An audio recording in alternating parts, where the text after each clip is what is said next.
E aí, tudo tranquilo? Aqui é o Blau e sejam todas e todos muito bem-vindas e bem-vindos ao ambiente de programação GNU Linux. Hoje, com a segunda parte da nossa revisão da linguagem C. Antes, porém, eu quero dar dois recadinhos rápidos. O primeiro é que todo o conteúdo deste vídeo e dos vídeos anteriores estão à sua disposição lá no meu repositório no GitLab e eu vou deixar o link na descrição do vídeo. O segundo recado é que se você for apoiador do meu trabalho, seja pelo Apoia-se ou como membro do canal, você tem acesso a uma sala de videoconferência no Jitsi, onde vai poder bater um papo comigo, com os demais apoiadores, durante as estreias dos vídeos desta série. Então, aproveita, já clica aí no botão Seja Membro, ou então pega na descrição do vídeo como se tornar um apoiador regular do meu trabalho pelo Apoia-se. O objetivo dessa semana é compreender o que acontece numa compilação, qual é o resultado desse processo e como este resultado se relaciona com a forma pela qual o sistema operacional executa programas. Todo o nosso trabalho começa na escrita de um código-fonte em texto, numa linguagem qualquer, no nosso caso específico na linguagem C, mas por se tratar de uma linguagem compilada, isso significa que o nosso programa só será utilizável após passar por um processo que vai transformar esse texto em um arquivo binário executável. A propósito, o que a gente chama de compilação é apenas uma das 4 etapas desse processo de transformação. Compilar um programa significa transformar o código, escrito numa linguagem de alto nível, nos códigos numéricos das instruções que a CPU do computador é capaz de interpretar, que é o que a gente chama de código de máquina. Ao longo dessa transformação, um programa em C passa por alguns passos intermediários, que são o pré-processamento, a compilação propriamente dita, a montagem e a link edição. Na primeira etapa, o pré-processamento, o código-fonte é alterado conforme as diretivas de pré-processamento que nós escrevemos no arquivo. Como resultado, os comentários são removidos do código-fonte e os cabeçalhos e as macros são incluídos. Na segunda etapa, que nós chamamos de compilação, o texto já pré-processado na etapa anterior é traduzido para uma linguagem de montagem, o que a gente chama de assembly, que é a linguagem de mais baixo nível antes do próprio código de máquina. Esta, sim, é uma linguagem que a gente pode chamar de baixo nível, porque existe uma relação direta entre aquilo que a gente escreve no programa e o código de máquina que será obtido ao final. O terceiro estágio da compilação é montagem. O estágio anterior era para transformar o código-fonte numa linguagem de montagem. Agora nós vamos pegar esta versão em linguagem de montagem e gerar um arquivo binário que ainda não poderá ser executado, mas vai conter uma série de símbolos e referências que, lá na quarta etapa, a link edição, serão utilizados para que o arquivo final contenha todas as orientações utilizadas pelo sistema operacional para copiar o conteúdo deste arquivo binário executável para a memória. Como o binário gerado é altamente ligado à plataforma-alvo e, ao longo da história, nós tivemos várias implementações da linguagem C, existem vários compiladores por aí. Aqui nós vamos utilizar o GCC, que na verdade é uma coleção de compiladores do projeto GNU. Quando utilizado sem a especificação de um padrão, o programa compilado com o GCC, pelo menos na versão atual, que é a 14.2, será analisado e transformado segundo as especificações ANSI, que a gente chama de C11, e com as extensões do padrão GNU 11 ativadas. O processo de compilação em si é bastante simples. Nós podemos escrever GCC e o nome do arquivo que nós queremos compilar. No caso, eu vou usar o nosso salve.c, que foi o exemplo da semana passada. Executando o GCC desta forma, nós teremos como resultado um arquivo executável chamado a.out. Eu vou teclar Enter aqui e vou fazer o ls para mostrar que o arquivo a.out foi gerado. Executando este arquivo, ./a.out, nós temos o salve simpatia. Apenas para relembrar, eu vou fazer aqui um cat do salve.c e aqui está o nosso código-fonte em linguagem C. Uma outra forma de fazer essa compilação é indicando o nome que nós queremos que o arquivo final, o binário executável, tenha. E a gente faz isso utilizando a opção O de Output e indicando um nome qualquer, que agora será apenas salve. Teclando Enter, listando novamente os arquivos, nós temos agora um arquivo executável chamado salve, que nós podemos executar da mesma forma. E aqui está o resultado, salve simpatia. Utilizado desta forma, o GCC é capaz de apresentar mensagens de erro, caso existam erros no nosso código-fonte, mas nem todos os avisos, que não são necessariamente erros, serão apresentados. Por isso, não no nosso caso, não necessariamente em todas as demonstrações que nós vamos fazer, é possível utilizar ainda a opção WAL, que ativa todos os avisos.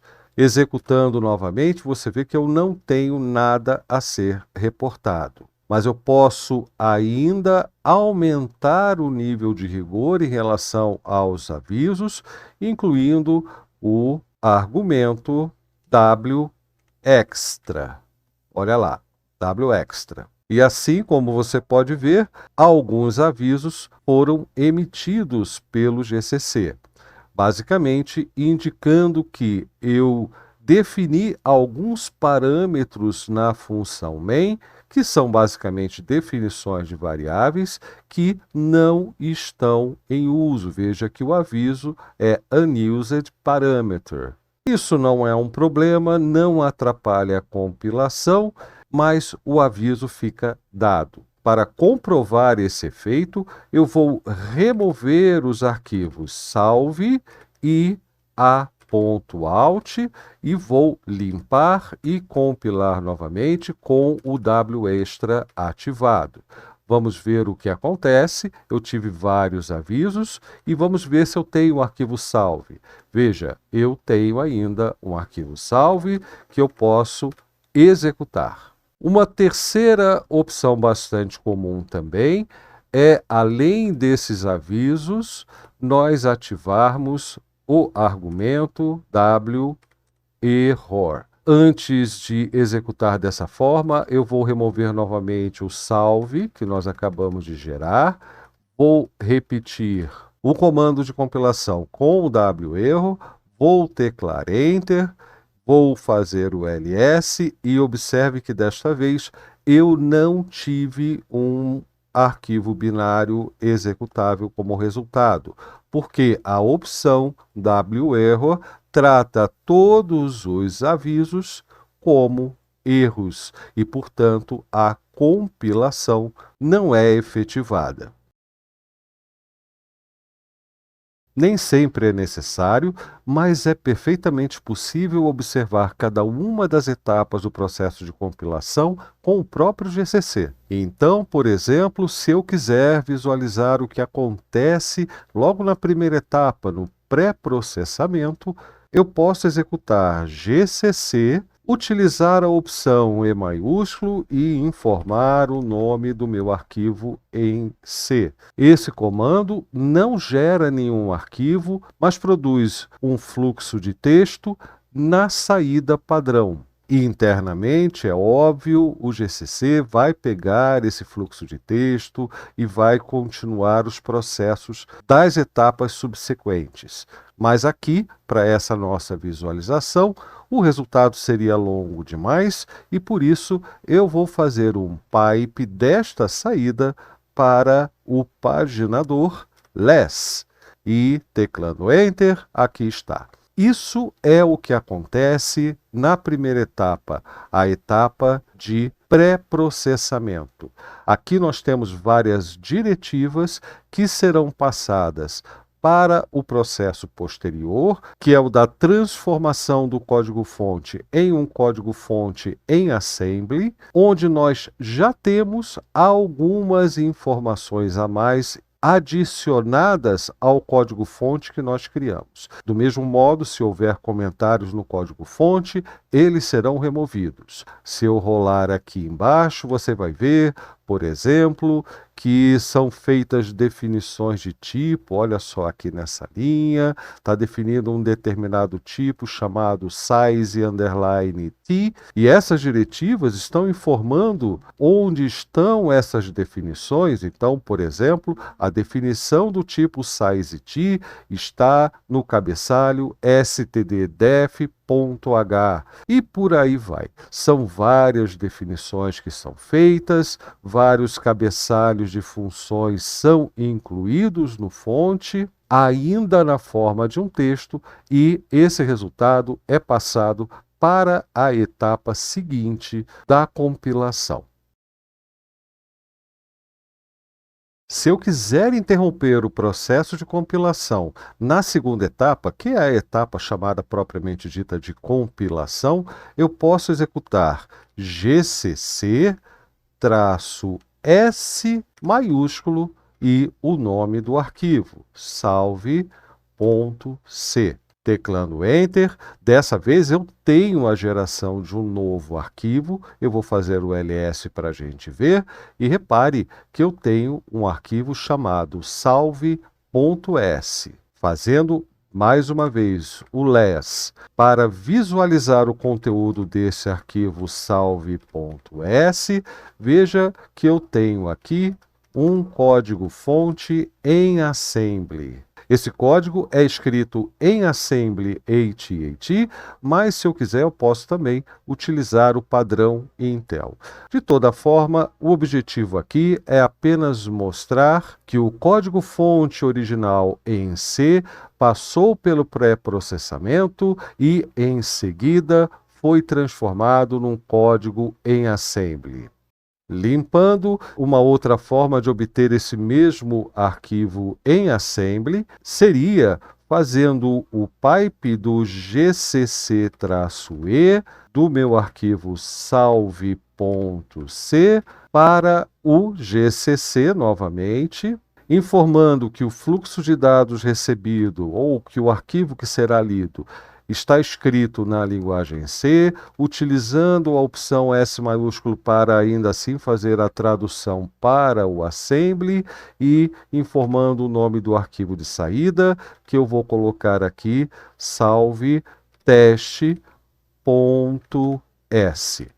Eu não posso esquecer de informar que o arquivo de entrada é o fluxo de dados recebido pela entrada padrão deste GCC que está no pipe. Eu faço isso incluindo este traço que significa leia a entrada padrão. Teclando Enter, eu posso mostrar para você agora que eu tenho o arquivo salve teste-s e que eu vou abrir como less salve teste.s. E aqui está, eu gerei um novo arquivo em assembly, desta vez fazendo os processamentos em etapas separadas. Tendo o arquivo numa linguagem de montagem, o próximo passo é a construção de um arquivo que a gente chama de arquivo objeto, que é basicamente a montagem do código originalmente em assembly em um código de máquina. Então, para isso, a gente executa gcc-c minúsculo e passa o nome do arquivo em assembly. Então, salve.s. Teclando Enter, fazendo ls, veja que agora eu tenho um arquivo chamado salve.o. Esse arquivo agora não é mais um arquivo texto. Significa que, embora arquivos texto também sejam, no fim das contas, bits e bytes, esses bits e bytes não estão organizados necessariamente para representar caracteres legíveis no terminal. Esses são os chamados de arquivos binários. Ou seja, em princípio, o arquivo binário contém apenas números. E esses números vão corresponder tanto a instruções quanto a valores, a dados, que somente o sistema computacional como um todo será capaz de utilizar. Portanto, eu não tenho como abrir este arquivo no less, como eu fiz até agora. Eu veria um monte de bagunça. Existem alguns editores especializados nisso. E o processo de ler e interpretar ou organizar minimamente o conteúdo de um arquivo binário é o que a gente chama de xdump. Hex de hexadecimal, porque uma das formas mais interessantes de ler um arquivo binário é convertendo os seus valores de base 2 para base 16, que, além de facilitar bastante a leitura, vai reduzir também o tamanho do arquivo visualizado. Eu posso, por exemplo, utilizar um xdump que eu gosto muito, que é instalado quando você instala o Vim, que se chama XXD. E com ele exibir o conteúdo ou fazer o dump do conteúdo de salve.o, do arquivo objeto que eu acabei de gerar. Teclando Enter, veja que eu tenho aqui um monte de números em hexadecimal.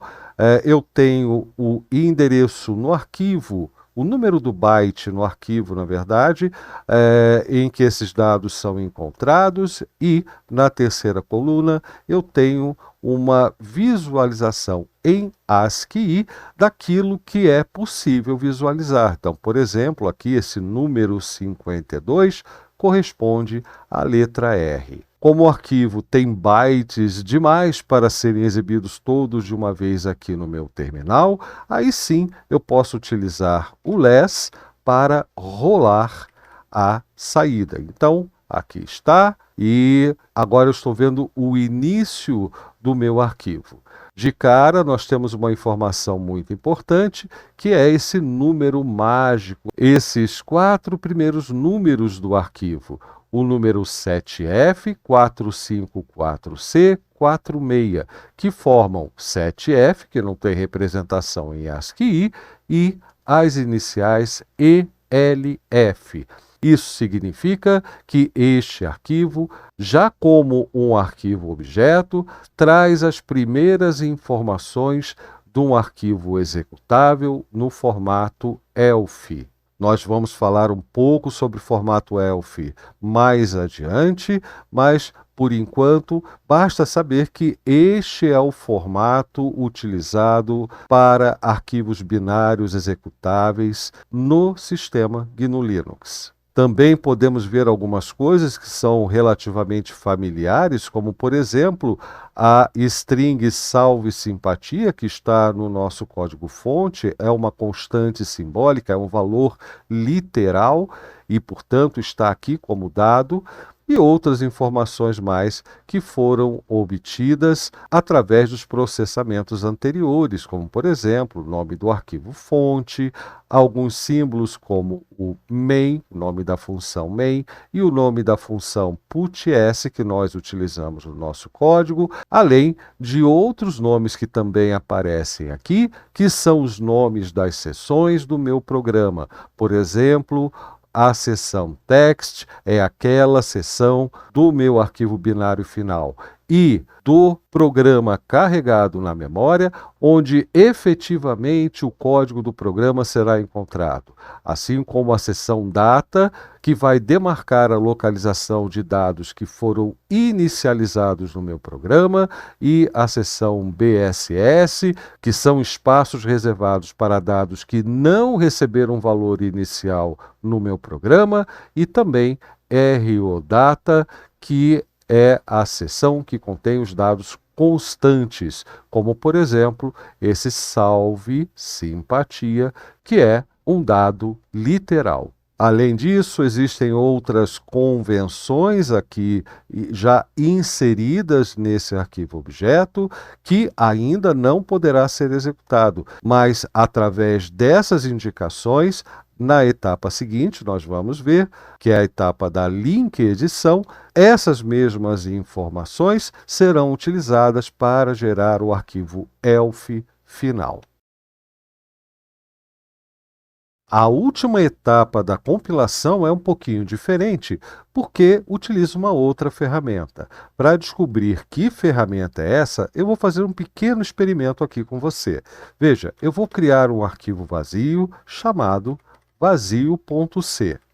E eu vou tentar compilar esse arquivo usando o GCC. Portanto, GCC vazio.c.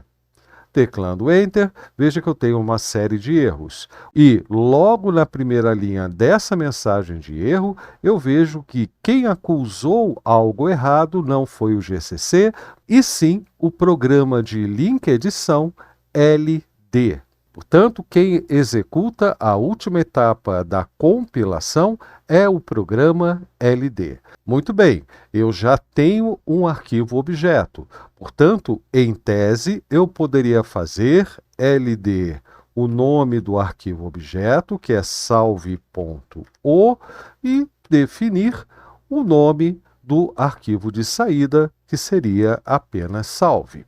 Teclando Enter, eu já tenho aqui alguns erros. Veja que o LD reclama da falta de um símbolo indicando quem seria o ponto de entrada do meu programa, porque o LD busca especificamente por um símbolo chamado _start. Uma outra consequência dessa minha forma de produzir o arquivo final, o arquivo binário executado final, é que a função puts não foi encontrada, embora seja referenciada, como nós acabamos de ver, no arquivo objeto. Isso, então, vai requerer da gente, eu vou limpar aqui, o fornecimento das informações adicionais. Quem são, principalmente, a biblioteca que contém referências às funções que eu utilizo no meu programa e uma outra biblioteca que contém algumas predefinições utilizadas para o GCC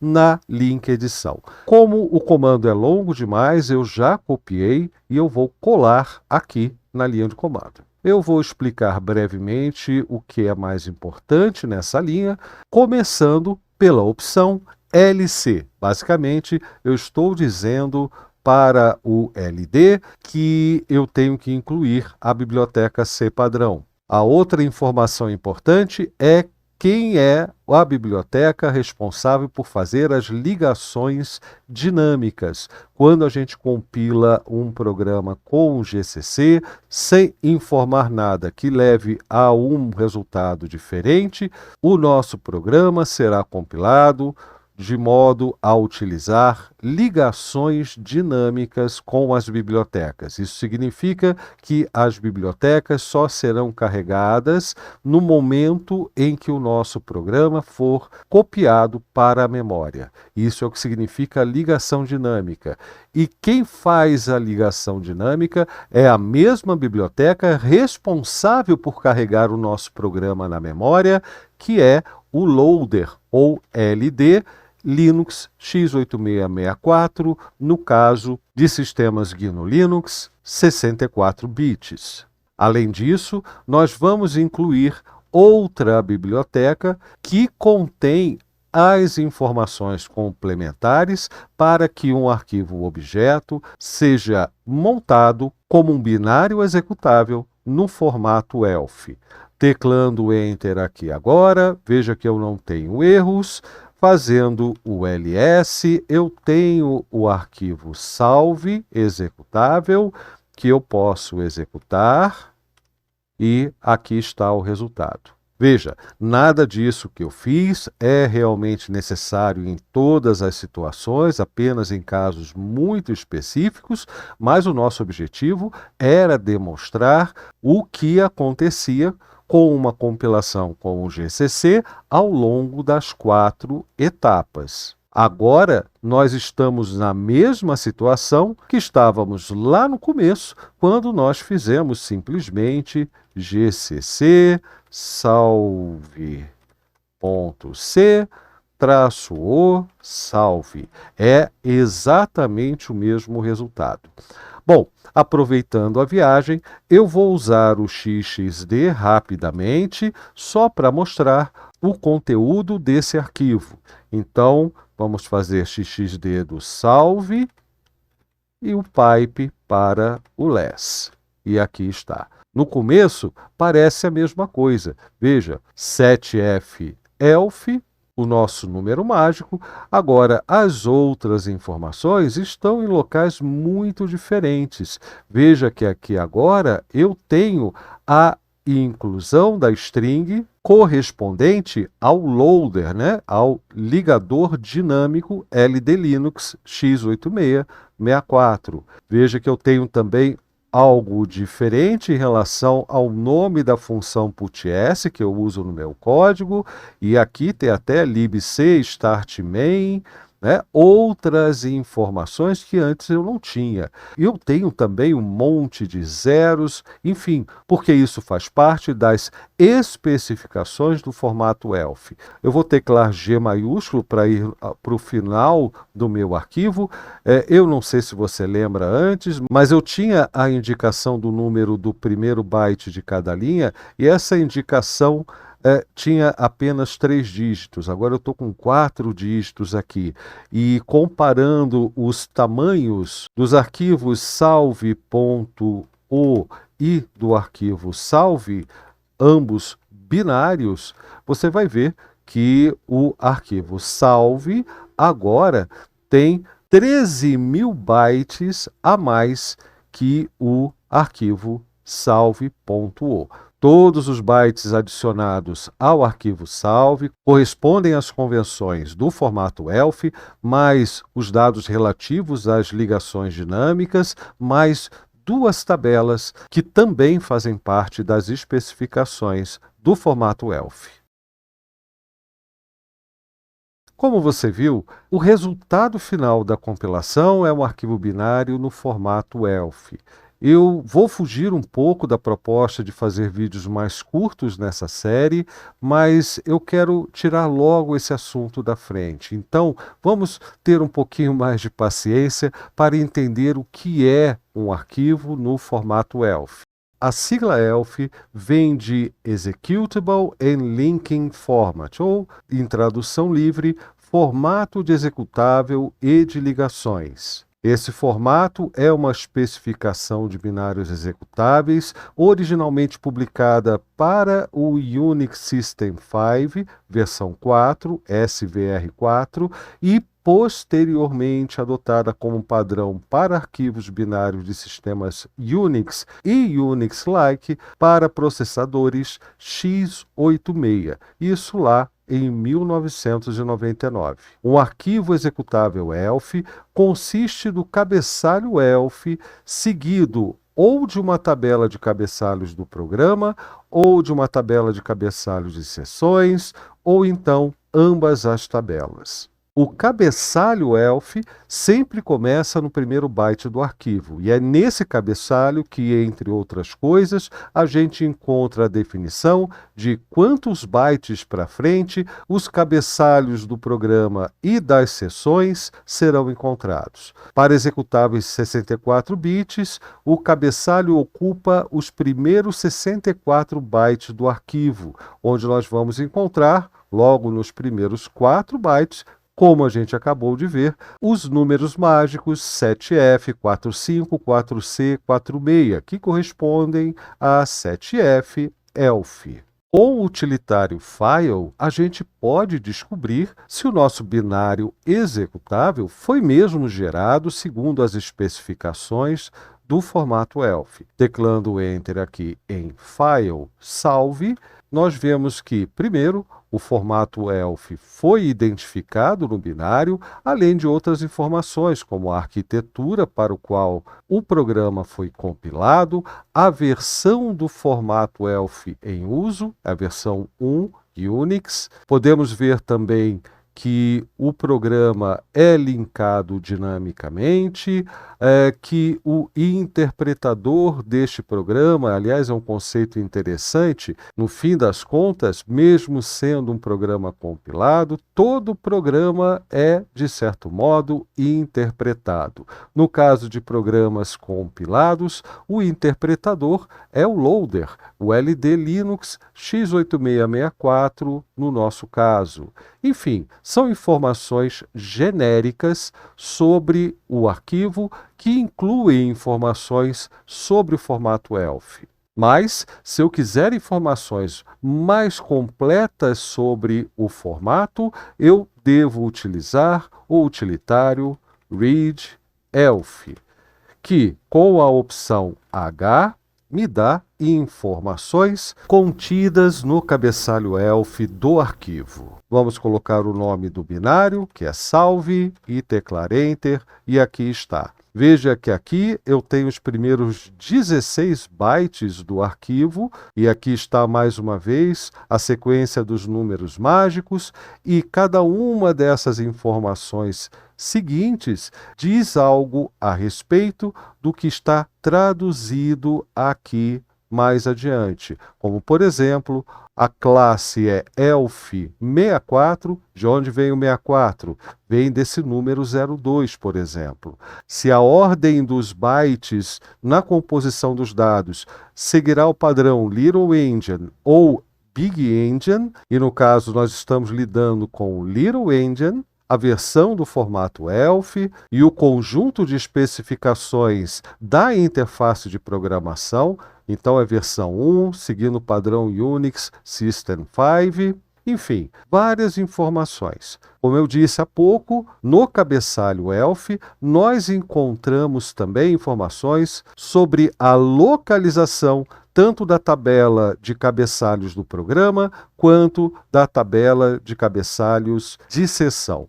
E, como você pode ver aqui, olha, o início do cabeçalho do programa está a 64 bytes do início do arquivo. O conteúdo dessas tabelas são informações sobre as seções do arquivo. Aquilo que eu comentei agora há pouco, quando mostrei o dumping dos nossos binários. Esses nomes identificam a localização de vários dados e a localização desses nomes está nas duas tabelas, tanto na tabela de cabeçalhos do programa, quanto na tabela de cabeçalho da seção. Então, através de ambas as tabelas, nós podemos chegar às seções do binário. Para visualizar o conteúdo da tabela de cabeçalhos do programa, nós também podemos usar o readelf. Eu vou limpar aqui e vou fazer readelf -l salve pipe less, porque a saída será bem comprida. E aqui está tipo de ficheiro ELF, entry point, olha aqui o ponto de entrada do programa, e aqui eu tenho os cabeçalhos do programa. Tenho vários endereços localizando várias seções do programa e aqui, inclusive, uma numeração para a localização daqueles nomes que vão identificar os segmentos e as seções do conteúdo que será copiado lá na memória. Do mesmo modo, se eu quiser visualizar o conteúdo da tabela de cabeçalho de seções, eu faço readelf-S maiúsculo e aqui está, estes são os cabeçalhos de seção. Aqui, de uma forma um pouco mais fácil de ler, nós podemos encontrar a seção do interpretador, a seção text, a seção ROData, a seção mais abaixo, olha aqui, a seção data, se houver uma seção BSS e outras seções que não são do nosso interesse direto. Então, por aqui eu posso ver que a seção interp de interpretador tem o tamanho expresso em hexadecimal 1C e está localizada no endereço 4002E0. Esse endereço é o endereço na memória virtual quando o programa estiver sendo executado. No meu arquivo, este mesmo dado será encontrado no byte de número 2E0, que é o que está aqui, é o alinhamento do dado no meu arquivo. A gente pode conferir isso mudando de terminal e executando, por exemplo, xxd para ler a partir do byte identificado como 2E0 e a quantidade de bytes que eu quero ler será em hexa também, 0x1c. Vamos conferir se eu fiz tudo direitinho. Quantidade 1c, iniciando em 2E0. Executando o xxd para o meu arquivo binário salve, olha quem eu encontro lá, olha só, endereço do arquivo 2E0 e a quantidade de bytes que eu especifiquei, que foi 1C, dá essa quantidade todas, que é uma string correspondente ao meu loader. E, inclusive, terminando com o 00, que é o delimitador que toda string tem que ter. Uma string é uma cadeia de caracteres terminada com o caractere 0. Se eu quiser visualizar o que tem nesse binário salve na seção ROData, eu vou utilizar o mesmo método. Eu quero ler a quantidade de bytes em hexa 18 a partir do byte no meu arquivo de número 2000.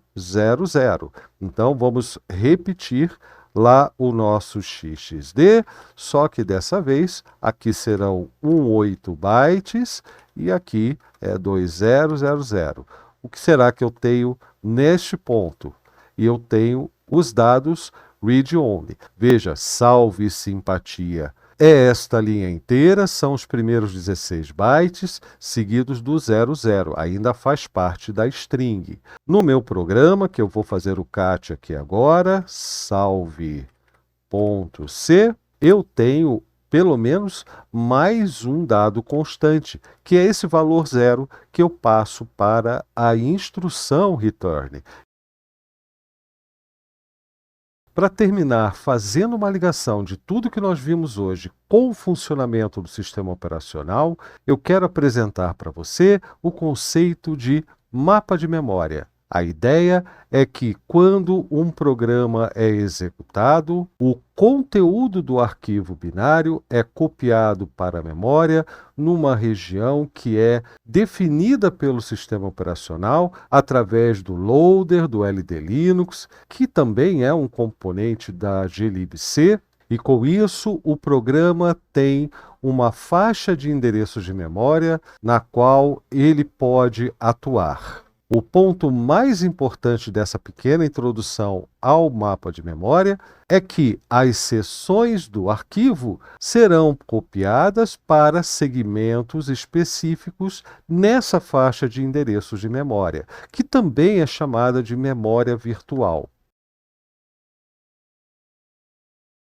A gente vai continuar a falar de memória virtual mais adiante na série, quando vier à tona o assunto processos. No próximo vídeo, nós vamos brincar um pouco com o código em C, testando os limites mínimos de um código em C e também aproveitando para começar a entender o que são chamadas de sistema ou syscalls. Então, até a próxima.